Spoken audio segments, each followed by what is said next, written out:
चौथे चरण में 13 मई को समस्तीपुर सुरक्षित सीट पर मतदान होना है। इस सीट पर जेडीयू के दो कद्दावर मंत्रियों के बेटा और बेटी चुनावी रण में आमने सामने खड़े हैं।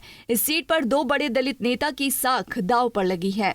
एनडीए ने जहां मंत्री अशोक चौधरी की बेटी शांभवी चौधरी को एलजेपी-आर से अपना उम्मीदवार बनाया है, वहीं महागठबंधन ने सन्नी हजारी को कांग्रेस से अपना प्रत्याशी घोषित किया है। सबसे दिलचस्प बात यह है कि एनडीए प्रत्याशी शांभवी चौधरी के नामांकन के बाद आयोजित आशीर्वाद सभा के दौरान जहां एनडीए घटक दल के तमाम बड़े नेता मौजूद थे, उस मंच पर महेश्वर हजारी कहीं नजर नहीं आए। समस्तीपुर सुरक्षित सीट से पहली बार चुनावी रण में अपना भाग्य आजमा रही एनडीए प्रत्याशी शांभवी अपनी जीत को लेकर आश्वस्त दिख रही हैं।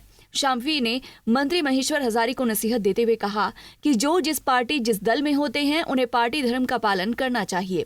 इससे बड़ा कोई धर्म नहीं होता राजनीति में।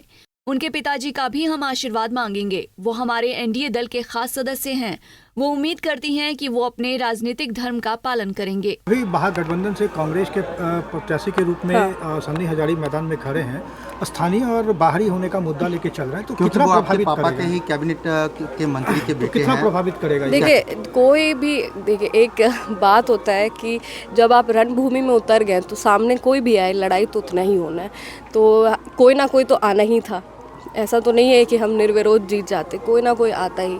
तो ठीक है, उनको भी ऑल द बेस्ट है, बट हमको पूरा विश्वास है कि जो जनता का प्यार और आशीर्वाद हमें मिला है, उस प्यार और आशीर्वाद को हम बनाए रखेंगे और ये जो जंग है वो हम जीतेंगे।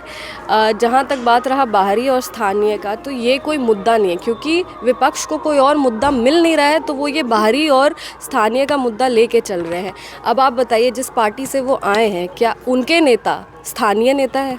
जहाँ पे वो चुनाव लड़ते, क्या वो स्थानीय है? उनके जो सबसे बड़े नेता है उन्हीं का हम बात करें।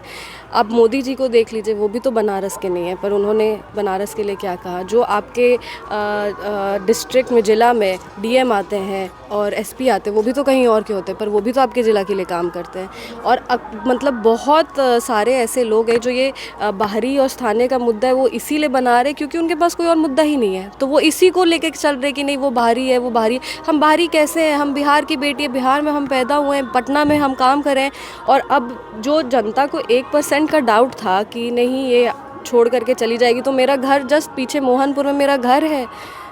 तो ये बस एक मुद्दा बनाया जा रहा है क्योंकि कोई और मुद्दा नहीं है, ये हम मानते हैं। क्योंकि वो आपके पापा के कैबिनेट मंत्री के बेटे ही हैं, तो उसको लेकर क्या कहिएगा? क्योंकि एक ही पार्टी में है वो, और उनके पापा भी हैं और आपके पापा भी हैं। हाँ। तो क्या कहिएगा? नहीं, हम बस ये बोलेंगे कि हर किसी को जो जिस पार्टी में होते हैं और जिस दल में होते हैं उसके धर्म का पालन करना चाहिए। वही सबसे बड़ा धर्म होता है राजनीति में। और हम उनके पिताजी जो है उनका भी हम आशीर्वाद मांगेंगे, क्योंकि वो भी जनता दल यूनाइटेड के मंत्री हैं और हमारे एनडीए दल के एक खास विधायक भी हैं, सदस्य भी हैं। तो उनसे भी हम आशीर्वाद मांगते हैं और हम उम्मीद करते हैं कि आप अपने राजनीतिक धर्म का पालन करेंगे। धन्यवाद। शांभवी चौधरी 19 अप्रैल को अपना नामांकन दाखिल कर चुकी हैं और लगातार क्षेत्र में जनसंपर्क कर मतदाताओं से आशीर्वाद मांग रही हैं। वहीं कांग्रेस उम्मीदवार सन्नी हजारी इस सीट से आज अपना नामांकन दाखिल कर रहे हैं। समस्तीपुर से अभिषेक कुमार सिंह की रिपोर्ट। हमसे जुड़े रहने के लिए हमारे YouTube चैनल को सब्सक्राइब करें और नई वीडियो की नोटिफिकेशन के लिए बेल आइकॉन को दबाएं।